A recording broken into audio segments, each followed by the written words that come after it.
Mapagpalang araw po. Dito po tayo sa Barangay 105, Sony District 1, Tondo, Manila, sa bahay ni Sister Kim at Brother Hachi. Dito po tayo para mag-aral ng mabuting balita o salita ng Diyos. Meron po tayong dalang Biblia, nagsishare po tayo para po sa binibidyo ko po. Para naman yung mga nanonood, meron po sila natututunan. Yung gustong manood, siyempre, hindi naman lahat po natutuwa sa ganyang bagay. Ang kagandahan lang po dito, yung may share mo yung salita ng Diyos sa tao.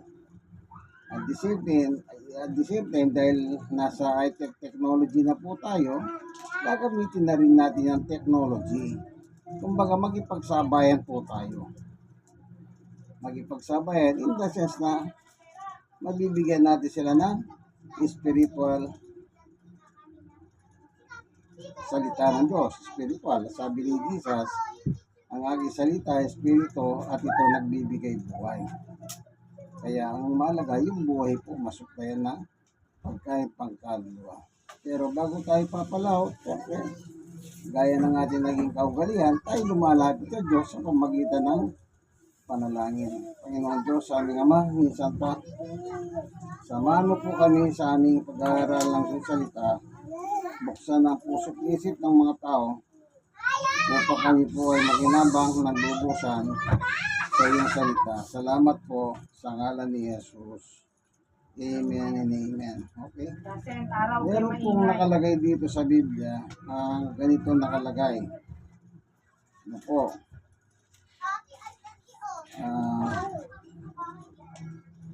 Ang sabi po, dito hinahanap natin ano?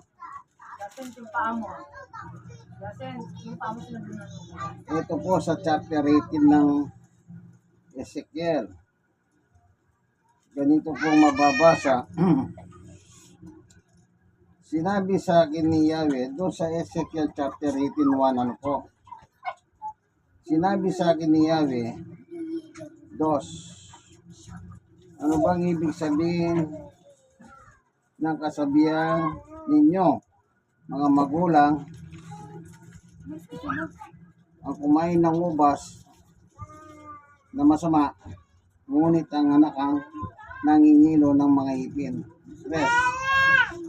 Ako ang buhay na Diyos, sabi ni Yahweh. Hindi ninyo magagamit ngayon ang kasabihang ito sa Israel. 4. Akin ang buhay ng lahat ng tao, maging sa ama at anak at ang kaluluwang nagkasala ay mamamatay. So, individual. Tama nga naman po yung sinabi ng Diyos. Ikaw yung kumain ng maasim, yung anak mo mangingiling ipin, hindi. Kung sino ang kumain ng maasim, siya mangingilo ng ipin. Ito po sinasabi ng Biblia sa verse 4. Ano nakalagay dito? Akin ang buhay ng lahat ng tao, maging sa ama o sa anak.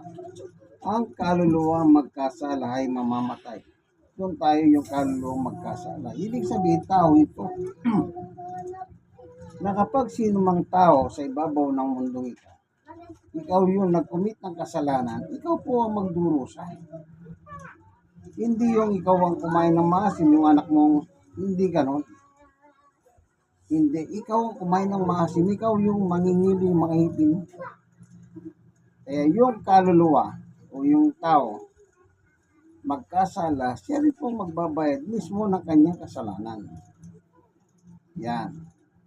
Lahat po tayo nagkasala. Kung si Pablo po ng ating tatanungin, sabi ni Pablo, lahat nagkasala. Kasi nga, ang dahilan, isa lang. Tignan niyo po yung sulat ni Pablo.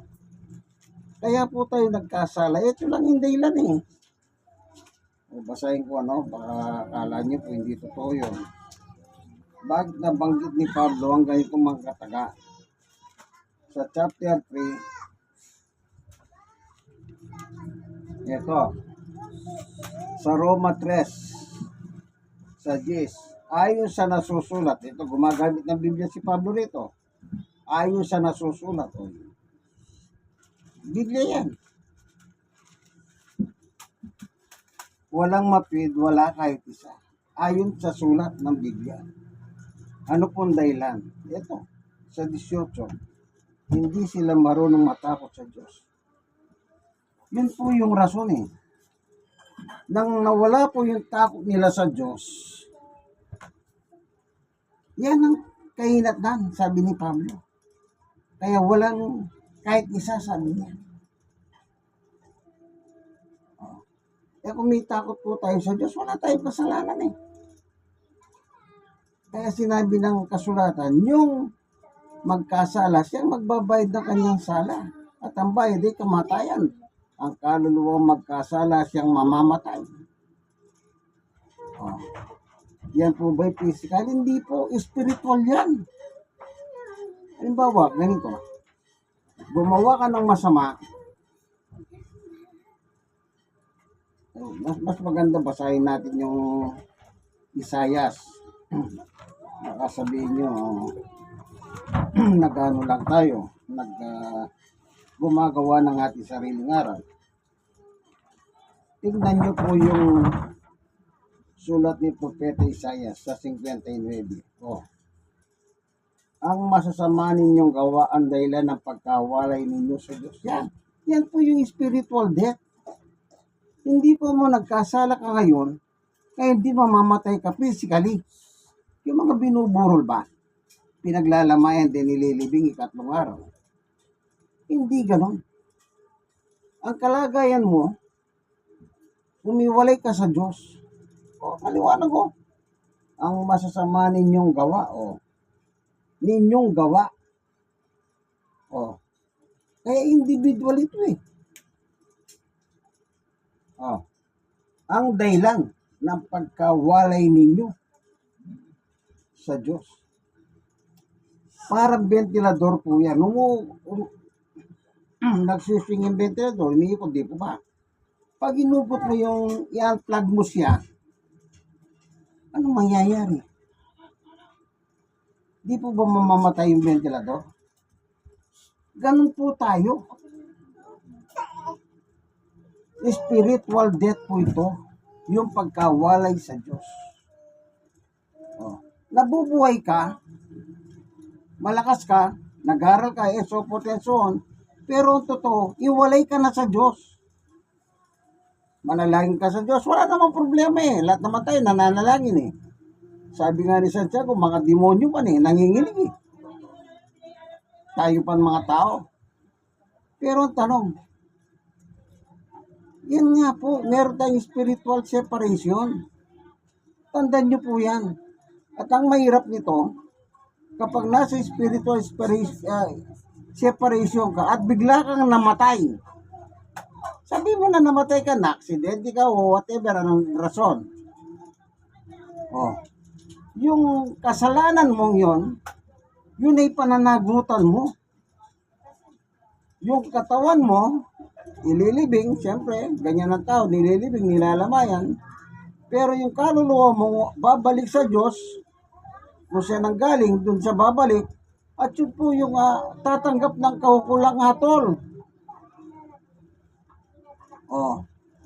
Ngayon, nasasabihin nyo ba, pwede naman ipagdasal yung kaluluwa Pagaya ng ginagawa ng mga, alam niyo na, yung mga pari.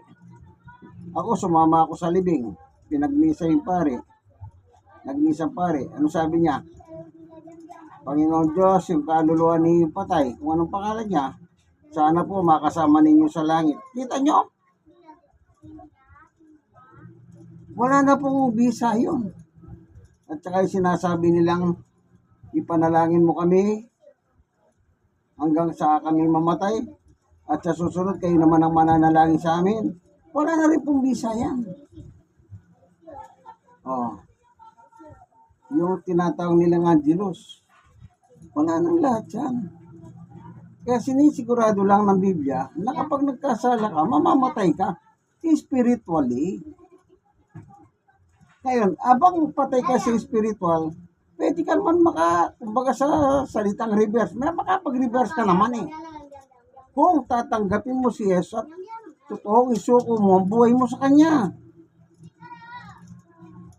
Si Jesus mismo po nagsabi eh. Hindi po sino-sinong mga leader ng reliyon. O, tingnan niyo po yung sulat ni Jesus. O. Kaya nga po hanggat nabubuhay tayo dito, ito po yung pagkakataon na binibigay ng Diyos sa atin. Kaya sabi niya, lahat nagkasala, walang matwid kahit isa, dahilan wala nang takot ang tao sa Diyos. Oh. Bakit? Alam nyo, ito meron tayong, yung Genesis, ang ibig sabihin ng Genesis, yung pasimula ng Biblia, pasimulan tawag dito Genesis. Tingnan nyo po, mismo po ang Diyos na nagsabi. Oh, ano nakalagay? Genesis 6, 5. Chapter 6, verse 5. Nakita ni Yahweh na laganap na ang mga kasamahan ng tao sa daigdig. Oh, isipin nyo, nasa chapter 6 pa lang po tayo ng Genesis, ha? Kakapal ng Biblia yan. Pero ano sabi ng Diyos, ng Biblia, nakita na ng Diyos ang kasamahan ng tao sa daigdig na ito. Kasi po yung daigdig binigay sa tao para pangalagahan. Oh. At ano nakalagay? At puro kasama na lamang ang palaging nasa isip nito. Siyempre kung ano yung isip mo, yun ang ginagawa mo. Nakita na ng Diyos yan. Nabasa ng Diyos ang isip ng tao. Kung gaano kasama ang tao. Noon pa lang sa Genesis pa lang, sa chapter 6. Oh. Kung hanggang doon lang ang Biblia, wala nang lahat ito. Di tapos na. Kasunod doon, sintesya na. Kaya nga gusto ng Diyos, bago man lang tayo mamatay, makapagsisi. Kaya na sinabi ni Jesus, nang siya po'y nangaral, after na si bautismuhan po sa Jordan River ni Juan Bautista, anong sabi niya? Oh. Kaya bago tayo dumating sa ganung kalagayan, sino ba naman ang hindi mamamatay? Lahat naman tayo mamamatay. Meron bang taong hindi namatay? Sige nga, magsabi nga kayo. Lahat po mamamatay. Kasi nang pumasok po yung kasalanan, kasabay nang pumasok yung kamatayan. Hindi lang po spiritual, physically. Kaya sabi ni Pablo, kaya lahat ng tao nakakaranas ng kamatayan. O, diba? O dito babasahin natin yung ano ba yun? Mabigla na wala sa isip. Ano yung sinasabi? Bigla. Pablo na wala. Sige lang, yung bago ko sinabi yung pagpasok ng kamatayan ng kasalanan, meron kong binabanggit eh. Ito sa buti biglang nagano. Ito babasahin po natin ano. Ang sabi ng ating Panginoong Jesucristo ay dito po sa Mateo, ito, yung magsisi ang tao, 4:17. Oh. After na si mabautismo ni Juan Bautista sa Jordan River, isipin nyo, si Jesus walang kasalanan pero nagpabautismo ha. Magmula noon ay nangaral si Jesus. Nangaral. Siya nangaral dito sa daigdig na ito. O sabi sa Genesis ay sa Ezekiel, Genesis 6:5, nakita ng Diyos ang tao sa daigdig. Ayan, daigdig kaya daigdig ito, lupa. Magmula noon nangaral si Jesus dito sa daigdig. Itinuro niyang magsisi kayo at talikuran ng inyong mga kasalanan sapagkat malapit na dumating ang kaharian ng langit. Kaya hanggat nabubuhay tayo, pwede pa po tayo naman tanggapin ng Diyos sa pamagitan ng pagsisisi. Kaya yung sumpa yun yung curse. Habang gumagawa ka ng kasalanan, nakasumpa ka. Under curse ka. Para maintindihan nyo. Ngayon, matatanggal yung sumpa na yon pag sinuko mo ng buhay mo kay Jesus. Yun ang sinasabi sa Galatia 3:13. Sumpa ng kasalanan. Matatanggal lang yon pag sinuko mo ang buhay mo kay Kristo. Si Kristo mag-aalis sa iyo sa kasalanan. Hindi ko sino-sino. Yung leader na simbahan, hindi ka rin kahit tanggalin yung kasalanan yan. Si Jesus lang. Ito, tinubos tayo ni Kristo mula sa sumpa ng kautusan nang siya'y sinumpa. Naging baliktad ha. Ganito. Tayo yung nakasumpa. Pero nang ipako si Jesus sa cross, siya ngayon ang parang isinumpa.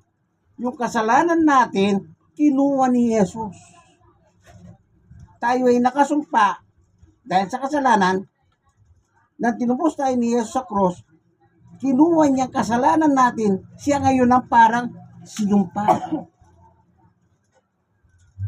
Ito po yung sinasabi ni Pablo sa Galatia 3:13. Tinubos tayo. Sino yung tinubos? Yung mga sinuko ang buhay kay Jesus. Pero pag hindi mo sinusuko, hindi ka kasali dyan, kaibigan. Nananatiling nakasumpa ka na. Nag-aantay ka na lang ng condemnation mo. Bawa, naglalakad ka, bigla ka nasa kasana, yun na. Kaya tayo po, habang nabubuhay tayo rito, may pagkakataon pa tayo, yung sumpa ng kasalanan, sa atin, nakasumpa, alisin ni Jesus yun. Tinubos tayo ni Kristo mula sa sumpa ng kautusan nang siya'y sinumpa sa atin sapagkat nasusulat, sinusumpa ang bawat binibitay sa punong kahoy. Sino ba binitay sa punong kahoy? Hindi ba si Jesus? Yung kasalanan natin, kinuha niya, siyang binitay. Imbis na tayo ang bitahin. Isipin niyo po yan, dahil po sa pagmamahal ng Diyos sa atin.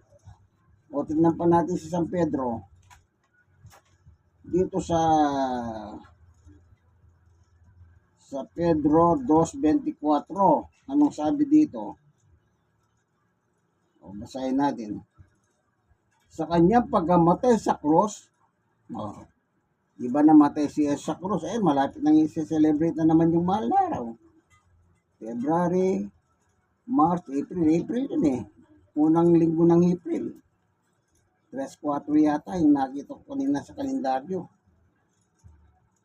Ito, tuloy natin yung basa na sinasabi ni San Pedro. Sa kanyang pagkamatay sa cross, pinasan niya ang ating mga kasalanan. Kinuha. Yung pinasan, alam niyo ba yung pinapasan na cross ni Jesus? Yun yung kasalanan natin, yun ang nagpahirap sa kanya. Na binitay sa puno, hindi pa punong kahoy yun? Yun ang sinasabi ni Pablo. Ngayon, anong gagawin natin? Sa kanyang pagkamatay sa cross, pinasan niya ang ating mga kasalanan, amen, upang tayo mamatay na sa kasalanan. Ibig sabihin, yung kasalanan kinuha. At mamuhay na ngayon sa kalooban ng Diyos. Yun. Dapat, kung naniniwala kayo na yung sumpa ng kasalanan o yung kasalanan mo, kinuha ni Jesus, anong gagawin mo? Sundin mo ngayon ang kalooban ng Diyos. Kaya nga tinuro ni Jesus yung Ama namin, nasa langit ka, dumating nawa ang kaharian mo dito sa lupa. Ano pa nakalagay? Sundin nawa ang iyong kalooban dito sa lupa para nang sa langit. Ano nakalagay? Sundin ang kalooban mo sa Diyos, Mateo 6:9, para nang sa langit. Kaya dito pa lang susunod ka na, kasi nga kung naniniwala ka na yung kasalanan mo, kinuha ni Jesus doon sa ibabaw ng krus na matay siya. Yun ang ipalit mo ngayon sa buhay mo, kaibigan. Sundin mo ang kalooban ng Diyos. Anong kalooban ng Diyos? Sumampalataya ka kay Jesus.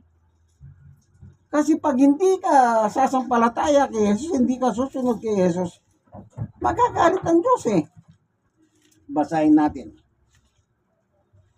Kung minsan po, yan pa nagiging dahilan. Ang sabi ng iba, napakahirap namang sumunod sa Diyos. Hindi po mahirap. Kayo lang ang mga nagsasabi ng mahirap eh. Hindi po, bakit sinabi ba ng Diyos, magbuhat ka ng pison, magbuhat ka ng tren, magbuhat ka ng eroplano? Hindi. Ito, babasahin natin. 1:36. Ang sumasampalataya kay Jesus may buhay na walang hanggan. Period. Unang basa yan ha. Ang sumasampalataya kay Jesus, ano ang bunga? Buhay na walang hanggan. Siyempre, sa langit po yan. 14:6 ng 1. Sabi ni Jesus, I am the way, the truth, and the life. No one cometh unto my Father except through me. Okay. Tuloy. Second, pagbasa natin. Ngunit ang hindi sumusunod kay Jesus, hindi magkakaroon ng buhay na walang hanggan. Pangalawa na yon. Ikatlo, sa halip mananatili sa kanya ang puot ng Diyos. Ito po yung mahirap. Ang totoong pananampalataya kay Jesus, para maging totoo yan, kailangan sumusunod ka, kaibigan. Alam nyo, pag hindi ka sumunod, yan yung separation. Spiritual separation. Nabubuhay ka dito sa lupa, pero under curse ka na. Anytime na mamatay ka, doon mo na pagbabayaran sumpa ng kasalanan mo, kaibigan. Pero mas maganda, bago man lang dumating ang kamatayan ng buhay natin, sumunod na lang tayo kay Jesus. Kasi siya lang naman pwede magdala sa'yo sa lahat. Wala namang iba eh. Yung 1:14-6, ano sabi ni Jesus? Hindi ka makakapunta sa langit kung hindi ka dadaan sa akin. Kaya aban malakas tayo, may kakayahan pa tayo, ano lang ang dapat natin gawin? Nasuko ang buhay at sumunod tayo. Mahirap po ba yung gusto ng Diyos? Sumunod ka lang pala kay Jesus eh. Pero bakit ginagawa niyo pong mahirap? O sadyang ayaw nyo lang sumunod. Kasi nga, baka meron kayong hidden agenda. Hindi po ba kaya gano'n, kaibigan? Wala po tayong dito, wala tayong personalan dito. Kung ano po yung nakasulat sa Biblia, siya lang po ang ating binabasa. Ano po? Sige po, hanggang dito na lamang, ang ating home Bible study sa tahanan ni Sister Kim. Brother, Sister tama, Sister Kim, saka Brother Hachi. Wala pa kasi si Brother Hachi, Si Sister Kim lang nandito at yung kanyang tatlong dalaga. Na meron pa kulitan yung buso. Ano po, siyempre bata eh. Natural lang yun. Panginoon Diyos, aming Ama na makapangyarihan sa lahat. Pagpalain mo po ang tahanang ito. Ingatan mo po si Brother Hachi sa kanyang pag-uwi, na makarating po siya ng maayos sa kanilang tahanan dito, O Diyos. Maraming salamat. Bigyan niyo silang payapat na hindi natulog paghiga nila, O Diyos. At gisingin sila sa araw ng bukas. Taglaya panibagong buhay at lakas nagmula sa iyo. Maraming salamat po sa ngalan ni Jesus. Amen. So po inyong kaibigan kay Jesus, sana po meron kayo natutunan, Napakaganda naman po talaga yung mga binasa natin sa Bible. Amen. God bless us all. Bye.